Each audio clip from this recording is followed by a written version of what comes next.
Aujourd'hui, je vais vous parler de My Lovely Planet, donc le jeu mobile pour la protection de l'environnement. Et je vais plus spécifiquement vous parler du sujet des crypto-monnaies au service de la protection de l'environnement et de la planète. Alors, la première chose, le premier sujet que je voulais aborder avec vous, c'est justement le sujet de la consommation énergétique et donc de la production éventuelle des crypto-monnaies, de la blockchain et des NFT. Donc on a tous entendu parler aujourd'hui, voilà, Bitcoin consomme énormément, il y a quelques études qui sont sorties qui disent que Bitcoin consomme autant qu'un pays comme l'Argentine. Nous aujourd'hui, en termes de technologie, je rentrerai plus en détail après, mais en fait, il faut savoir qu'il y a deux grandes technologies, il y a le Proof of Work et le Proof of Stake, et c'est un petit peu comme l'avion et le vélo. En termes de consommation, le Proof of Stake, en termes de consommation énergétique, le Proof of Stake va consommer 2 millions de fois moins. Bon, sans vous assommer le chiffre, voilà, c'est vraiment, s'il y a une chose que vous devriez retenir de cette présentation sur la consommation énergétique de la blockchain, des crypto et des NFT, c'est vraiment cette information-là. Et il faut savoir que toutes les blockchains aujourd'hui, à part le Bitcoin, fonctionnent en Proof of Stake. Donc, ce n'est plus la consommation énergétique par rapport à la blockchain n'est plus une question pour tous les projets qui se basent sur autre chose que le Bitcoin. Alors, maintenant, concrètement, une fois qu'on a dit ça, donc ça c'était plutôt sur l'impact négatif, on va dire comment est-ce qu'on peut faire pour utiliser l'outil technologique de la blockchain et des NFT pour justement avoir un impact positif et à grande envergure au niveau de l'environnement. Donc là, je vais vous expliquer notre ambition et comment est-ce qu'on va faire pour créer tout d'abord une communauté de 100 millions de joueurs engagés par la protection de l'environnement. Ça, c'est notre première mission. Notre ambition, c'est de créer une des plus grandes communautés engagées par la protection de l'environnement dans le monde, grâce aux jeux vidéo. La deuxième, c'est de créer un fonds de plusieurs centaines de millions d'euros pour la protection de l'environnement. Ça, c'est plus spécifiquement grâce à la crypto-monnaie. Et la troisième, c'est de créer un vrai système innovant où, en fait, quand un investisseur gagnera 1 euro donc dans un projet, l'environnement gagnera 4. Et je vais vous expliquer comment est-ce qu'on va faire ça, notamment grâce aux crypto-monnaies, aux NFT et aux jeux mobiles. Alors, tout d'abord, My Lovely Planet, c'est quoi? Donc, My Lovely Planet, c'est un jeu mobile gratuit, donc qui est d'ailleurs en ligne, donc vous pourrez le tester, il est sur l'App Store et sur Android. Sur Android. Donc le principe est très simple, en fait c'est un jeu dans lequel vous allez avoir une île, vous allez construire, faire évoluer votre île, et la spécificité c'est que à chaque fois que vous faites quelque chose sur votre île, on le refait dans le monde réel. Donc par exemple, quand vous plantez des arbres sur votre île, on les plante dans le monde réel, quand vous nettoyez des déchets dans l'île, on les nettoie dans le monde réel. On a aussi des actions de protection de la biodiversité des animaux. On a également donc sur ce jeu tout un ensemble de mini-jeux casual. Je reviendrai sur ça, mais en gros, vous allez faire des petites parties comme ça. Vous allez lancer quand vous attendez quelque part, par exemple, quand vous attendez votre bus.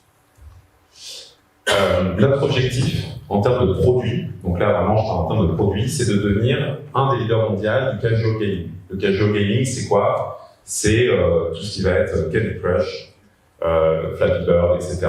Donc c'est vraiment un marché colossal. Et donc, je vous ai dit tout à l'heure, on avait cette île, ce gameplay, et en fait depuis cette île, vous allez pouvoir lancer des mini-jeux. Donc aujourd'hui on en a 4, c'est le tout début, mais l'objectif c'est d'en avoir des milliers, et notamment qu'on développe nous-mêmes, et d'intégrer des jeux qui vont être développés par d'autres studios. Alors, est-ce que ça fonctionne? Bon, le son ne fonctionne pas. Ça c'est notre petite vidéo de présentation et notre histoire. I'm asking you to pay attention to the next few seconds because we don't have much time. In 2083, the Earth has become barely habitable because of climate change, pollution, and the dramatic loss of biodiversity. But you can make a difference and change the future.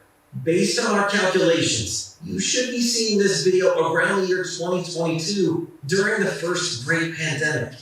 Our historians tell us that back in your time, people led very busy lives. This is why we've developed My Lovely Planet, a mobile game that will enable you to protect the environment and change the future. The idea is simple, but highly effective. Every time you plant trees in the game, we are planting trees in the real world in your time. Every time you clean up trash from the ocean, we're cleaning up trash. How? Simply by donating part of the income generated from ads in the game to NGOs that act in the real world. This game is called My Lovely Planet. We wanted it to be cute and fun.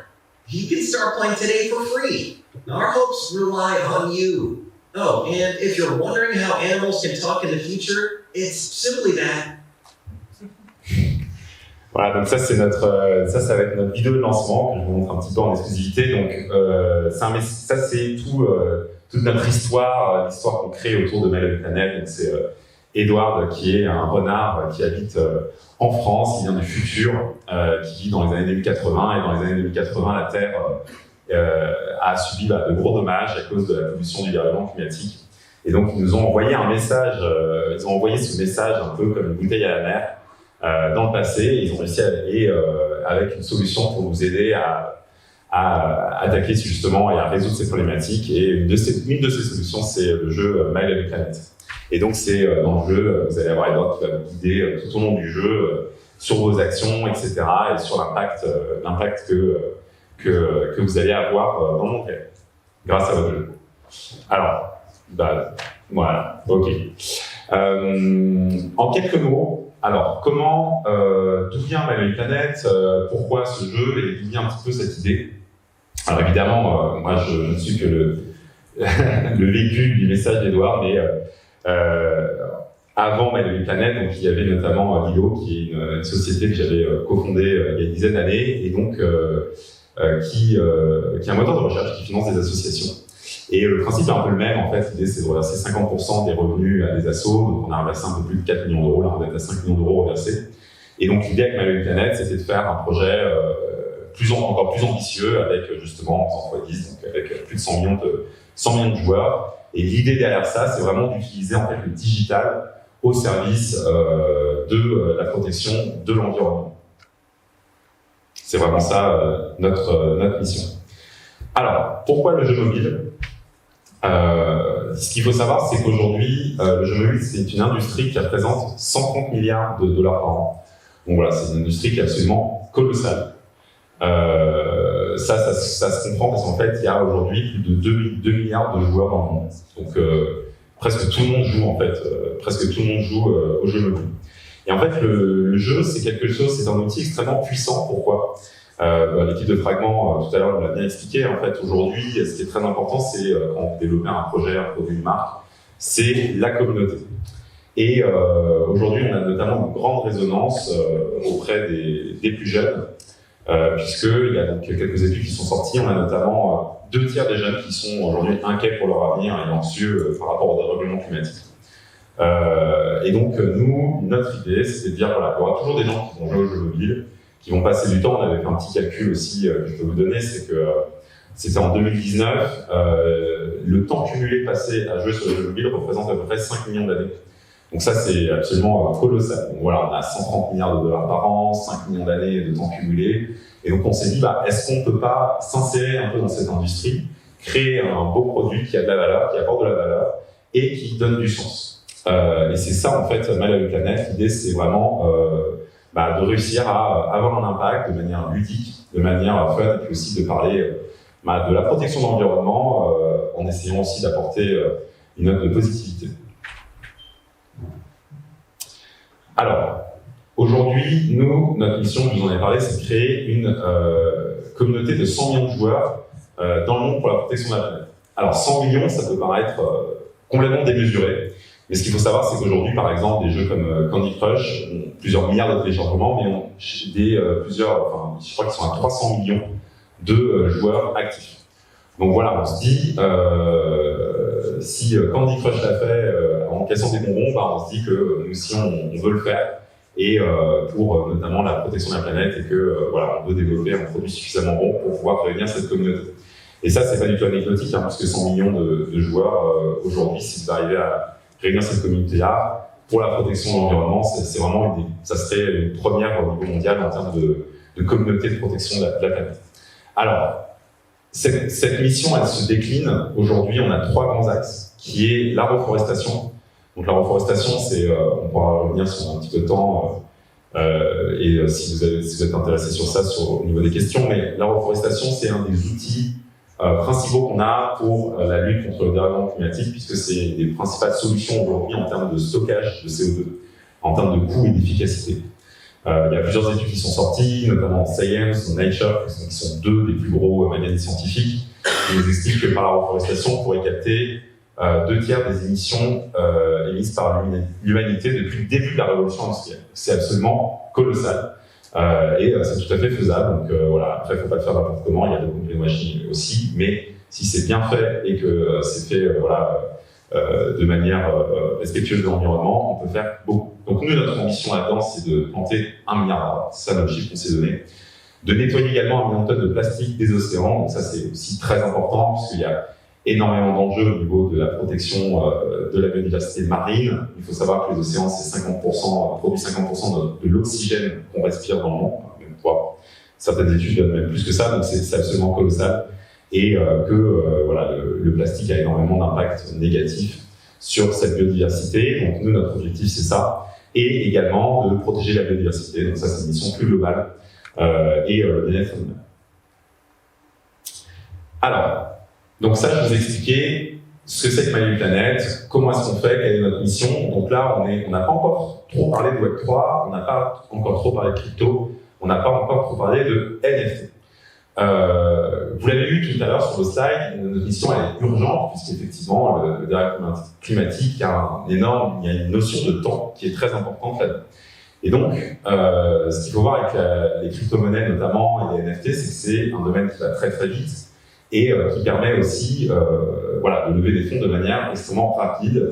Donc c'est ça qui est très intéressant et c'est aussi pour ça qu'on s'est dit il y a quelque chose à faire avec cette technologie pour justement créer un des plus gros fonds pour la protection de la planète. Donc ce que vous voyez, ici c'est notre token qui s'appelle le MyLiveCoin.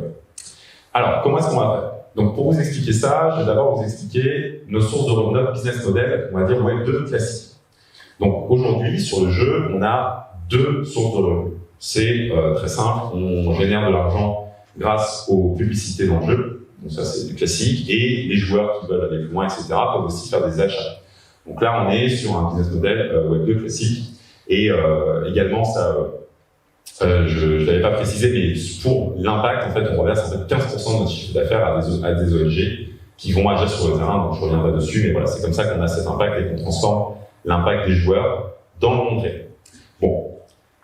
Eh bien, en fait, ce qu'on a fait, c'est que sur ce chiffre d'affaires, on a créé en fait un token, donc le MyLiveCoin, une crypto-monnaie qui est sur la blockchain. Donc voilà, c'est une crypto-monnaie comme vous pouvez en entendre parler avec d'autres comme Ethereum, etc. Donc nous, notre spécificité, c'est qu'en fait, on va faire en sorte que tous les joueurs de notre jeu, en fait, qui vont acheter des joueurs dans le jeu, donc faire ce qu'on appelle des achats in-app, en fait, vont avoir un wallet. Mais ils vont pas forcément être au courant qu'ils ont un wallet, ça va être du back-office, donc ce qui s'appelle le back-office, c'est-à-dire que c'est directement intégré, ils n'ont pas besoin de créer tout l'ensemble, leur seed phrase, etc. Enfin, ça va vraiment être ce qu'on dit seamless, c'est-à-dire qu'ils ne vont pas avoir la sensation d'avoir un wallet. Et à chaque fois qu'ils vont faire des achats, en fait, ça va directement acheter le token, donc notre crypto-monnaie MyLiveCoin, sur les exchanges. Et donc ça veut dire quoi? C'est très important, ça veut dire qu'en fait, on va relier la valeur de notre token, de notre crypto, le MyLiveCoin, on va la relier technologiquement à notre chiffre d'affaires. Donc aujourd'hui, on va utiliser 100% des achats in-app dans le jeu pour racheter notre crypto. Et donc ça, c'est très important parce que quand on entend parler de crypto-monnaie, on entend parler de spéculation, on se dit, il y a des bulles, etc. Et donc nous, ce qui était très important, c'est justement de relier en fait cette crypto-monnaie à une vraie valeur, qui est la valeur du jeu, c'est-à-dire la valeur des joueurs qui jouent et qui adhèrent à la mission, qui trouvent du plaisir à jouer, etc. Donc ça, c'est très important. Et c'est ça qui est aussi très innovant dans le business model, c'est qu'on va donc relier directement cette valeur à notre crypto-monnaie.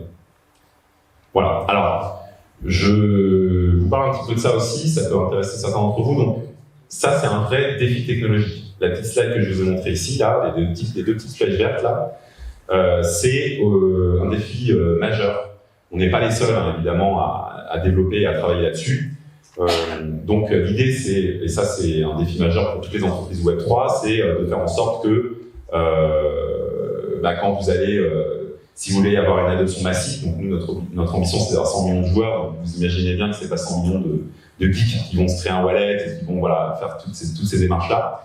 Donc l'idée, c'est d'intégrer automatiquement, en fait, nous, notre wallet dans notre jeu. Donc pour ça, aujourd'hui, on travaille avec 2 technologies qui s'appellent Venly et Sequence, qui sont des wallets en marque blanche, qui peuvent s'intégrer directement. Et donc, il y a énormément de défis technologiques sur ça, sur l'intégration, sur la sécurisation. Il y a aussi des défis de taille. Donc aujourd'hui, on n'est pas encore là-dessus, puisque quand je montre la chiffre, on a 5000 joueurs, mais si on doit passer à 100 millions de joueurs, bon, ça c'est quelque chose qui aujourd'hui n'existe pas, c'est-à-dire qu'il n'y a aucune blockchain qui a 100 millions de portefeuilles actifs. Donc on va forcément avoir des défis, des enjeux de taille, de croissance. Le fait de racheter directement aussi sur les exchanges, etc. Donc c'est un vrai défi technologique aujourd'hui. Il y a les plus grosses boîtes du Web3 aussi, avec lesquelles on travaille, Sandbox, etc., qui travaillent aussi dessus. Alors, bon, maintenant, pour reprendre, je vous ai montré le business model Web2. Voilà, on génère de l'argent, on génère de la valeur. On crée une crypto, on plug cette crypto sur notre valeur, notre My Lovely Coin. Et maintenant, la question, c'est comment est-ce qu'on fait? Là-dedans, on n'a pas encore parlé vraiment d'impact au niveau de notre token, de notre crypto. Comment est-ce qu'on fait pour que ça serve notre mission, qui est justement le financement de notamment 1 milliard d'arbres et 1 million de tonnes de déchets nettoyés, la protection de la biodiversité. Et bien ça, c'est grâce à notre tokenomics, donc ce qu'on appelle les tokenomics, c'est-à-dire en fait, quand vous créez une crypto, vous allez définir des règles dans le smart contract, etc. Donc c'est à quelles règles économiques obéissent votre crypto-monnaie. Donc, dans ces règles, notamment, il y a quelque chose de très important, c'est vous allez la créer, donc vous la créez de ex nihilo, vous la créez grâce à du code, donc elle n'existe pas codée, elle existe, et donc vous définissez ces règles. Dans ces règles, c'est comment est-ce que, quelle est la répartition initiale de votre crypto-monnaie. Et c'est là-dessus, notamment, que nous on a joué, puisqu'on a créé une supply initiale donc, de 1 milliard de My Lovely Coin, donc il n'y aura jamais plus de 1 milliard de My Lovely Coin dans le monde entier. Et, en fait, on a plusieurs pôles, et là je vous en ai mis 2 vraiment pour aller à l'essentiel et simplifier. On a grosso modo 12% qui est affecté à nos investisseurs. Nos investisseurs vont récupérer 12% des tokens. Et on a créé un Environmental Treasury, donc un trésor environnemental de 40%. Donc ce qui veut dire, et ça c'est vraiment très simple, c'est une règle de 3. Ce qui veut dire que grosso modo, quand les investisseurs gagneront 1 euro, le fonds environnemental va lui gagner 4 euros.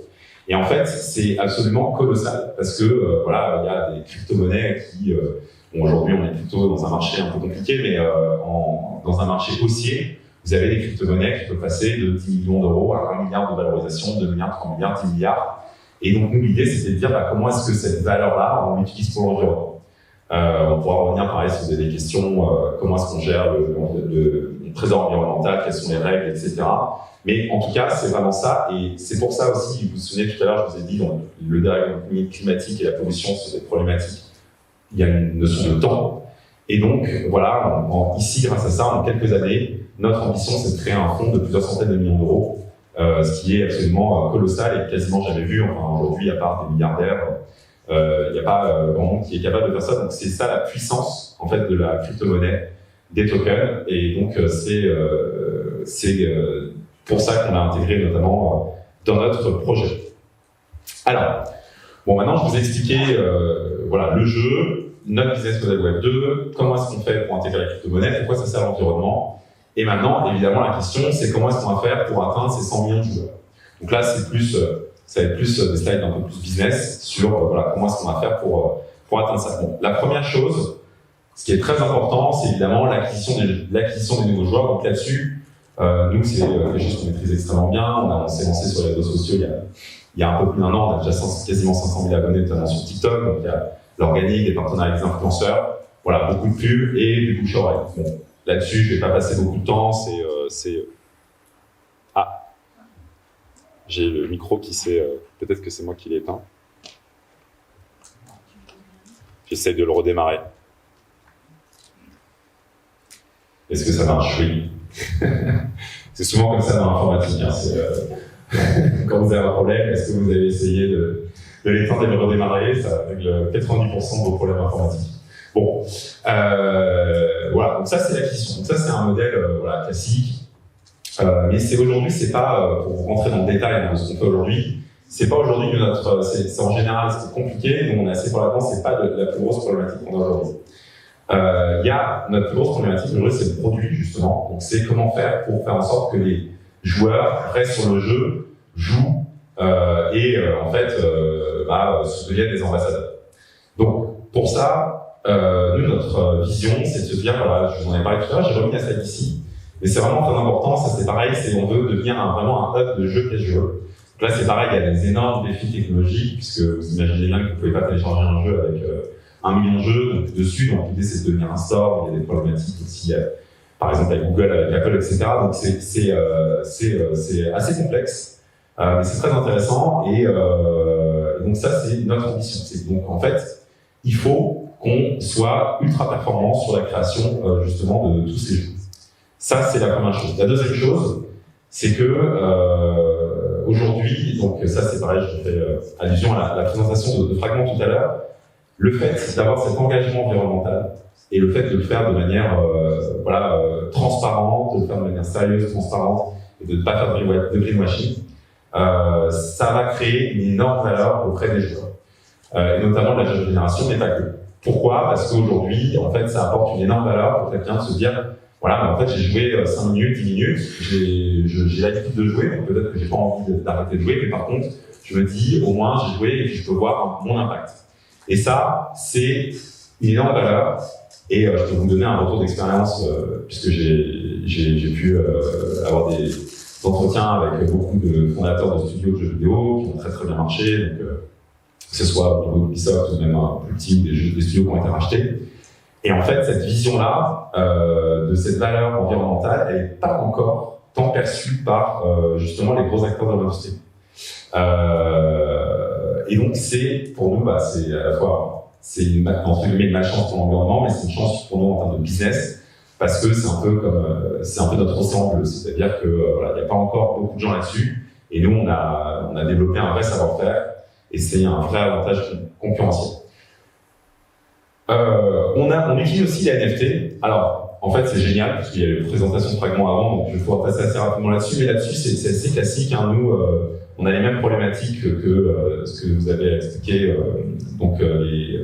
l'équipe de fragments, c'est-à-dire qu'on veut pouvoir fidéliser nos utilisateurs les plus réguliers, les plus engagés, et donc pour ça, on va pouvoir créer une communauté de NFT, donc avec ça, ils vont pouvoir avoir des avantages exclusifs, ils vont pouvoir avoir des skins exclusifs, enfin des personnages, du contenu, ils vont pouvoir aussi gagner sur des tournois, des Mile of Coin, etc. Donc ça c'est évidemment très important, mais ça sera réservé à nos utilisateurs les plus engagés, et on ne peut pas baser l'ensemble de notre communauté sur ça, contrairement à la plupart aujourd'hui des jeux Web3 qui demandent l'achat d'un NFT pour accéder au jeu. Donc c'est vraiment très différent. Et ça notamment, pour revenir dessus, mais ça nous évite toutes les problématiques spéculatives de bulles et de pyramides de schémas de pyramides de Ponzi.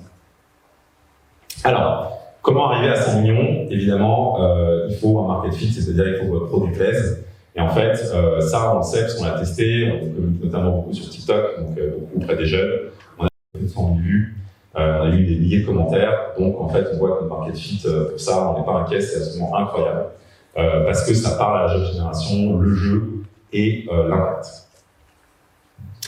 Alors, en quelques chiffres, aujourd'hui, qu'est-ce que c'est que My Planet? Donc, on a 5000 joueurs actifs, on a une note de 4,7 sur le Play Store et l'App Store, on a fait plusieurs bêtas, là, on a lancé une première version il y a un mois, et on a plus de 480 000 abonnés sur TikTok notamment, et on a une équipe de 12 personnes.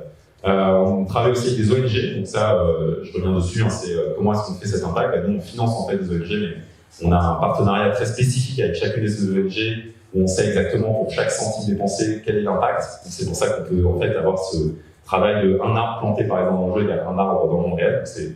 C'est facile à dire comme ça, c'est compliqué à mettre en place. Donc on travaille notamment avec la SPA, on travaille avec les Sea Shepherd, pour ceux qui connaissent sur les océans, etc. Donc, ça c'est pareil, c'est une ONG qui travaille quasiment avec aucune entreprise, ou très rarement. Et ça on peut le faire parce que c'est des relations notamment que moi j'ai développées depuis une dizaine d'années, donc c'est une relation de confiance qu'on a développée avec ces ONG. On est aussi accompagné, on a remporté le Unity, bon, évidemment, à la Technopole de Laval qui nous aide beaucoup et qui nous a beaucoup aidé au tout début, notamment sur le recrutement, etc., la structuration du projet. On est très fiers parce qu'on a aussi gagné, donc là c'est plutôt les awards que j'ai mis, on a gagné le Unity for Humanity, qui est un des plus gros concours, qui est le plus gros concours dans le monde entier pour les jeux vidéo tout confondus, un peu comme pas que mobile. Voilà, qui récompense en fait chaque année les 4 meilleurs projets dans le monde pour engager sur 2500 projets dans le monde entier. Et on a été incubé par Ubisoft, notamment à la Station F, qui sélectionne chaque année les meilleurs jeux dans le monde, les meilleurs jeux Web3. Bon, je vais passer assez rapidement là-dessus, mais vous doutez bien qu'avec tous ces défis technologiques et avec cette ambition, il nous faut une équipe solide. Et nous, aujourd'hui, voilà, on a chaque poste, en fait, chaque pôle est maîtrisé par voilà, quelqu'un de senior dans l'équipe. Et donc ça, c'est vraiment très très important pour nous. Voilà, on a par exemple Xavier sur la blockchain, donc lui qui travaille notamment aussi avec Google sur de la R&D, blockchain, etc. Donc voilà, Sandro dans le gaming, etc. Donc, on a vraiment une équipe extrêmement solide pour pouvoir justement atteindre ces objectifs. On a été beaucoup accompagné par Ubisoft aussi, qui nous a fait gagner beaucoup de temps justement grâce à leur accompagnement.